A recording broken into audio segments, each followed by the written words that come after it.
오늘은 데살로니가전서 5장 12절에서 22절까지 말씀을 가지고 감당할 수 있는 사람이라는 제목으로 함께 말씀을 좀 나누겠습니다. 오늘 이제 말씀을 보시면 데살로니가 전서의 이제 마지막 부분입니다. 본문, 오늘 읽은 본문을 제외하면 이제 바울의 마지막 인사말만 이제 남게 되는데요. 여러분, 그동안 데살로니가 전서 말씀을 이렇게 보면서 데살로니가 교회 성도들의 모습을 우리가 같이 함께 살펴봤습니다. 그런데 여러분, 어떠십니까? 데살로니가 교회 성도들의 신앙의 모습을 만약에 점수로 매긴다라고 하면 몇 점 정도 점수를 줄 수 있을까요? 우리 신앙을 점수로 매기는 것 자체가 조금 그렇기는 하지만 그럼에도 불구하고 우리가 이 데살로니가 교회 성도들의 신앙을 좀 평가한다면, 점수로 평가한다면 몇 점 정도 점수를 줄 수 있을까? 우리가 데살로니가 교회 성도들이 실제로 신앙생활하는 모습을 보지는 못했습니다. 그러나 이 데살로니가 전서의 내용을 통해서 볼 때 저는 한 90점에서 뭐 후하게 주면 100점도 줄 수 있지 않을까, 그런 생각을 합니다. 제가 볼 때 데살로니가 교회 성도들의 이 신앙은 정말 훌륭한 신앙이 되지 않을까, 이런 생각이 들었습니다. 말씀을 보면서 참 데살로니가 교회 성도들의 모습은 진짜 이 성도로서 참 훌륭한 모습이다, 이런 생각을 많이 했었는데요. 바울도 데살로니가 전서를 기록하면서 처음부터 이 데살로니가 교회 성도들을 향해서 칭찬을 아끼지 않는 모습을 이제 보면 데살로니가 교회 성도들의 신앙이 그만큼 훌륭한 신앙이었다라는 것을 짐작할 수 있습니다. 그러면 여러분, 오늘 본문에서 이제 바울이 데살로니가 교회 성도들에게 이제 마지막으로 말씀하고 있는 내용을 우리가 보게 되는데요. 우선 여러분들은 어떠십니까? 데살로니가 교회 성도들에 대해서 점수를 매긴다면 여러분들은 몇 점 정도 주실 것 같으세요? 네. 저와 동일하게 한 90점에서 100점 정도 주실 것 같으십니까? 네. 자, 그러면 이 데살로니가 교회 성도들의 신앙은 분명 굉장히 훌륭한 신앙이거든요. 그런데 오늘 이제 본문 말씀을 우리가 보면 오늘 우리가 읽었던 말씀의 이 내용들을 여러분 잘 생각해 보십시오. 우리가 항상 어떤 올바른 신앙에 대해서 이야기할 때 꼭 등장하는 그런 말씀들입니다. 16절에서 이어지는 말씀들을 보십시오. 항상 기뻐하라, 쉬지 말고 기도하라, 범사에 감사하라. 이것이 그리스도 예수 안에서 너희를 향하신 하나님의 뜻이니라. 이 말씀은 우리가 바른 신앙의 삶을 살아야 한다라고 이제 할 때 항상 인용되는 그런 말씀들이잖아요. 또 19절에서 22절까지 말씀도 보면 성령을 소멸하지 말며 예언을 멸시하지 말고 범사에 하려 좋은 것을 취하고 악은 어떤 모양이라도 버리라. 이 악은 어떤 모양이라도 버리라. 이 말씀 많이 들어보셨죠? 네. 정말 우리가 이 모습이 우리가 신앙생활 할 때 가장 바른 모습입니다, 이렇게 말씀할 때 항상 들려졌던 말씀들입니다. 지금 16절부터 22절까지 말씀만 보았지만 이 앞부분에 있는 12절에서 15절까지 말씀도 마찬가지입니다. 형제들아, 우리가 너희에게 구하노니 너희 가운데서 수고하고 주 안에서 너희를 다스리며 권하는 자들을 너희가 알고 그들의 역사로 말미암아 사랑 안에서 가장 귀히 여기며 너희끼리 화목하라. 바울이 사역자들에 대해서 존귀하게 여기고 또 그들을 잘 섬겨주고 또 협력해서 교회를 잘 세워가라는 말씀입니다. 14절에서 15절까지 말씀도 보시면 형제들아, 너희를 권면하노니 게으른 자들을 권계하며 마음이 약한 자들을 격려하고 힘이 없는 자들을 붙들어주며 모든 사람에게 오래 참으라. 삼가 누가 누구에게든지 악으로 악을 갚지 말게 하고 서로 대하든지 모든 사람을 대하든지 항상 선을 따르라. 아멘. 여러분 지금 바울이 말씀하는 내용들을 보시면 어쩌면 가장 이상적인 성도들의 모습, 성도의 모습, 신앙생활할 때 가장 이상적인 신앙의 모습이 될 수 있을 만큼 그렇게 아주 중요한 신앙의 모습들을 말씀해 주고 있습니다. 사역자들을 귀하게 여기고 존중해 주고 서로 협력하고 성도들끼리 서로 격려하고 믿음이 약한 자가 있으면 붙들어 주고 서로에게 악을 행하지 말고 최선을 다해서 선을 행하고 분명 이렇게 살면 하나님께서 기뻐하실 겁니다. 그런데 여러분 데살로니가 교회 성도들은요 사실 이미 이렇게 살고 있었어요. 이렇게 이미 지금 이제 바울이 데살로니가 교회 성도들에게 이런 말씀을 하고 있는 이유가 데살로니가 교회 성도들이 이렇게 살지 못해서 이 말씀을 하고 있는 게 아니라 이미 데살로니가 교회 성도들은 이런 모습으로 신앙생활을 하고 있었거든요. 그런데도 불구하고 바울이 더 권면하는 거예요. 더 그렇게 살라고. 그래서 여러분 앞에 2장에서 보면 바울이 이런 이야기를 합니다. 2장 19절 20절인데요. 우리의 소망이나 기쁨이나 자랑의 면류관이 무엇이냐. 그가 강림하실 때 우리 주 예수 앞에 너희가 아니냐. 너희는 우리의 영광이요 기쁨이니라. 바울이 데살로니가 교회 성도들을 향해서 칭찬하는 내용입니다. 그러니까 그들의 신앙을 보면 바울에게는 이건 뭐 소망이고 기쁨이고 면류관이다, 영광이다, 이렇게 이제 칭찬할 정도로 데살로니가 교회 성도들이 정말 열심히 신앙생활을 했다는 걸 잘 알 수 있습니다. 자, 그러면 여러분 지금 바울이 말씀하고 있는 내용들은 어떤 면에서 보면 데살로니가 교회 성도들에게는 좀 필요하지 않은 말씀처럼 들릴 수도 있을 것 같습니다. 왜 그러냐면 이미 그렇게 살고 있으니까요. 이렇게 못 살고 있는 이제 성도들이라면 이 말씀대로 우리가 살아야지라고 생각할 수 있지만 지금도 그렇게 살고 있잖아요. 열심히 그렇게 살아가고 있는데 거기다 대고 또 이렇게 살라 이렇게 하면 이게 어떤 소리가 되죠? 우리가 자주 사용하는 잔소리 잔소리가 될 수 있거든요. 잘 살고 있으니까 그냥 그렇게만 바라봐도 잘할 거다 이렇게 할 수 있는데 잘하고 있는데 거기다가 또 잘하라고 막 하면 이게 잔소리처럼 들릴 수 있잖아요. 그러면 여러분 데살로니가 교회의 성도들은 지금 이 바울의 말씀을 볼 때 어떤 마음으로 봤을까요? 또 잔소리하네. 지금 우리 그렇게 살고 있는데 뭘 또 이렇게 살라고 이야기를 하나. 잘하고 있는데 그만 좀 이야기하지. 이랬을까요? 아니면 그래 우리가 이렇게 살아야지. 이게 진짜지. 혹시 우리 중에 우리 모습 중에 이렇게 살지 못하고 있는 모습이 있나? 그러면서 서로 우리 이렇게 살자. 성도들끼리 서로 이제 권면하면서 그렇게 말씀을 보았을까요? 여러분 분명 데살로니가 교회 성도들은요 후자였을 겁니다. 또 잔소리한다 이게 아니라 그래 맞아 이렇게 살아야지라고 생각하면서 그 말씀대로 살았을 거예요. 어떻게 하냐고요? 데살로니가후서 1장 3절에서 4절 말씀에 보면 바울이 이런 말씀을 합니다. 형제들아 우리가 너희를 위하여 항상 하나님께 감사할지니 이것이 당연함은 너희의 믿음이 더욱 자라고 너희가 다 각기 서로 사랑함이 풍성함이니 그러므로 너희가 견디고 있는 모든 박해와 환난 중에서 너희 인내와 믿음으로 말미암아 하나님의 여러 교회에서 우리가 친히 자랑하노라. 아멘.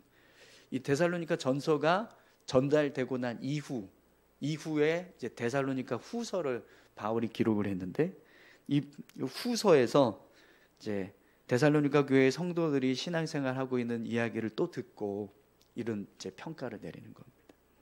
너희 믿음이 더욱 자라고 너희가 다 각기 서로 사랑함이 풍성함이 너희 인내와 믿음으로 말미암아 하나님의 여러 교회에서 우리가 친히 자랑하노라. 그러니까 데살로니가 교회는요, 지금 이제 데살로니가 전서 이 마지막 바울의 권면을 듣고 이 말씀대로 살려고 열심히 노력했다는 겁니다. 그래서 그들의 믿음이 더욱 자랐고 또 그들의 신앙은 더 풍성해졌다는 거예요. 하나님이 보실 때 데살로니가 교회 성도들의 모습이 너무 칭찬할 만한 어떤 그런 모습이 되었다라는 겁니다. 자, 그러면 여러분, 이 모습을 한번 보십시오. 열심히 신앙생활하고 있는 사람들에게 열심히 신앙생활하라고 권면을 하니까 어떻게 해요? 더 열심히 신앙생활. 데살로니가 교회 성도들은 열심히 신앙생활하고 있는 사람들인데 이들에게 바울이 또 형제들아 우리가 너희에게 구하노니 너희 가운데서 수고하고 주 안에서 너희를 다스리며 권하는 자들을 너희가 알고 그들의 역사로 말미암아 사랑 안에서 가장 귀히 여기며 너희끼리 화목하라. 이렇게 이야기를 하니까요, 더 사역자들을 존중하고 그들을 더 귀하게 여겨서 협력하는 일을 했다는 거예요. 또 형제들아 너희를 권면하노니 게으른 자들을 권계하며 마음이 약한 자들을 격려하고 힘이 없는 자들을 붙들어주며 모든 사람에게 오래 참으라. 삼가 누가 누구에게든지 악으로 악을 갚지 말게 하고 서로 대하든지 모든 사람을 대하든지 항상 선을 따르라. 이렇게 말씀하니까 정말 이대로 살았다는 겁니다. 항상 기뻐하라. 쉬지 말고 기도하라. 범사에 감사하라. 이것이 그리스도 예수 안에서 너희를 향하신 하나님의 뜻이니라. 성령을 소멸하지 말며 예언을 멸시하지 말고 범사에 헤아려 좋은 것을 취하고 악은 어떤 모양이라도 버리라. 이렇게 말씀을 했을 때 데살로니가 교회 성도들은 이 말씀을 붙잡고 더 열심히 이렇게 살려고 힘썼다라는 거죠. 여러분, 오늘 저와 여러분들의 모습이요, 이 데살로니가 교회 성도들의 모습처럼 우리가 말씀을 들을 때 그래, 내가 더 열심히 이 말씀대로 살아야지, 그렇게 생각하면서 말씀을 들으실 수 있기를 소망합니다. 그게 아니라 이건 뭐 또 저런다, 또 저렇게 얘기한다, 이렇게 반응하면 그러면 우리 신앙이요 진보가 없는 거예요. 성장하지 못하는 거죠. 오늘 저와 여러분들 모두가 주님 앞에서 데살로니가 교회 성도들과 같은 모습으로 신앙을 세워가실 수 있기를 축원합니다. 여러분, 군대도 보면 종류가 여러 가지가 있잖아요. 어떤 사람들은 그냥 일반 이제 보병 부대로 가는데 또 어떤 사람들은 막 해병대도 가고 막 특전사도 가고 그럽니다. 엊그제 인터넷에 UDT도 한 수 접는다, 국군 중에서 제일 강하다는 대한민국 최고 특수부대, 이런 기사가 제목이 뚝뚝 떴어요. 그래서 도대체 어느 부대가 이렇게 UDT도 한 수 접는 부대가 있나 싶어서 궁금해가지고 봤더니 공군 CCT라고 하는 부대에 대한 설명인데, 이게 어느 부대냐면 공정통제사라는 부대입니다. 이 공군 공정통제사, 이 CCT라고 하는 이 부대는요, 육해공군의 특수훈련을 다 이수해야지만 이제 될 수 있는 그런 부대라는 거예요. 그러니까 정말 어마어마한 그런 훈련을 받는 군인들인 거예요. 근데 여러분, 이렇게 고강도 훈련을 받는 군인들은요, 훈련의 중요성을 굉장히 잘 압니다. 그래서 매일같이 반복하면서 훈련을 해요. 그런데 이런 막 고강도 훈련을 일반 이제 병사들에게 매일같이 하라고 하면 막 온갖 불평과 원망, 짜증을 쏟아낼 겁니다. 이제 여름이 됐잖아요. 이제 아마 부대마다 다 유격 훈련하러 갈 건데 유격 훈련하러 갈 때 제가 한 번도 군인들이 막 기뻐서 즐거워서 가는 거 한 번도 본 적이 없어요. 다 이제 죽었다 막 이러면서 가거든요. 왜 특수임무를 하는 이런 군인들일수록 더 강하고 혹독한 훈련을 받을까요? 그들이 수행해야 될 임무가 그만큼 훈련이 필요한 아주 중요한 또 어려운 임무들이기 때문에 그렇습니다. 그래서 어렵고 힘든 임무를 하는 부대일수록 더 강하게, 더 혹독하게 훈련을 하는 거죠.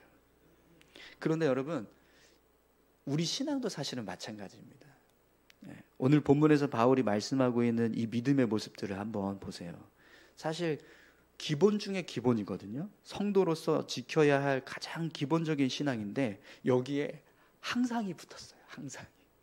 쉬지 말고 가. 이거는 굉장히 어려운 일이거든요. 항상 기도하라. 쉬지 말고 기도하라. 범사에 감사. 이건 너무 어려운 일이거든요. 항상 기뻐하고 기도해야 되고 감사해야 되는 건 알지만 항상이라고 하는 이 단어가 붙는 순간 이게 쉽지가 않은 모습인 거죠. 그럼 여러분, 왜 바울이 데살로니가 교회 성도들에게 이런 신앙의 모습을 계속해서 이어가라고 권면을 할까요? 제가 볼 때는요, 바울은 데살로니가 교회 성도들을 그만큼 신뢰했어요. 지금 이 데살로니가 교회 성도들의 모습을 볼 때 내가 권면하는 이 말씀 충분히 감당할 수 있다, 이렇게 생각을 했다는 거예요. 데살로니가 교회 성도들이라면 정말 사역자들에 대해서 존중하고 잘 섬겨줄 거야. 이들이라면 성도들끼리 서로 연합하고 서로 사랑하고 격려해 주면서 서로 붙잡아 줄 거야. 이들이라면 충분히 항상 기뻐하고 쉬지 말고 기도하고 범사에 감사하면서 살아갈 거야. 성령을 소멸하지 않고 예언을 멸시하지 않고 범사에 헤아려 좋은 것은 취하고 악은 어떤 모양이라도 버리면서 살 거야. 이런 믿음이 있었다는 거예요. 그래서 바울이 데살로니가 교회 성도들을 향해서 이런 권면을 하고 있다는 거죠. 다른 교회 성도들이었다면 기도하세요라고만 했을 텐데 데살로니가 교회 성도들에게는요, 항상 이런 이 수식어를 붙였다라는 겁니다.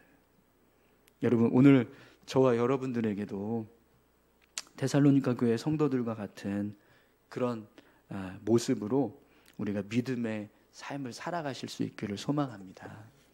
우리 교회 성도들이라면 이 정도 신앙의 모습은 충분히 이해할 수 있을 거예요. 우리 교회라면 이 정도의 신앙은 충분히 감당할 수 있을 거예요. 그러면서 정말 담대하게 말씀을 선포할 수 있는 그런 믿음의 분량이 우리 안에 있기를 간절히 소망합니다. 여러분, 오늘 바울이 말씀하고 있는 내용들을 한번 다시 한번 생각해 보시기 바랍니다. 여러분, 어떻게 충분히 이대로 사실 수 있으시겠습니까? 이 말씀대로 살아가길 원하십니까? 오늘 우리 안에 이 말씀을 볼 때 이거 어떻게 살아? 이게 아니라 그래, 이렇게 살아야지, 이런 소망이 우리 안에 있었으면 좋겠습니다. 우리 그런 의미에서 우리 말씀 다시 한번 읽고 마치겠습니다. 우리 12절부터 22절까지 한번 천천히 다시 한번 말씀을 읽겠습니다. 형제들아, 우리가 너희에게 구하노니 너희 가운데서 수고하고 주 안에서 너희를 다스리며 권하는 자들을 너희가 알고 그들의 역사로 말미암아 사랑 안에서 가장 귀히 여기며 너희끼리 화목하라. 또 형제들아, 너희를 권면하노니 게으른 자들을 권계하며 마음이 약한 자들을 격려하고 힘이 없는 자들을 붙들어주며 모든 사람에게 오래 참으라. 삼가 누가 누구에게든지 악으로 악을 갚지 말게 하고 서로 대하든지 모든 사람을 대하든지 항상 선을 따르라.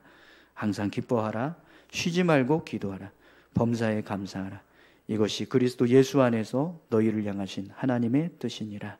성령을 소멸하지 말며 예언을 멸시하지 말고 범사에 헤아려 좋은 것을 취하고 악은 어떤 모양이라도 버리라. 아멘.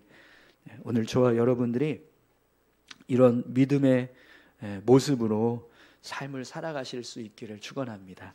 우리 다 같이 함께 기도하겠습니다.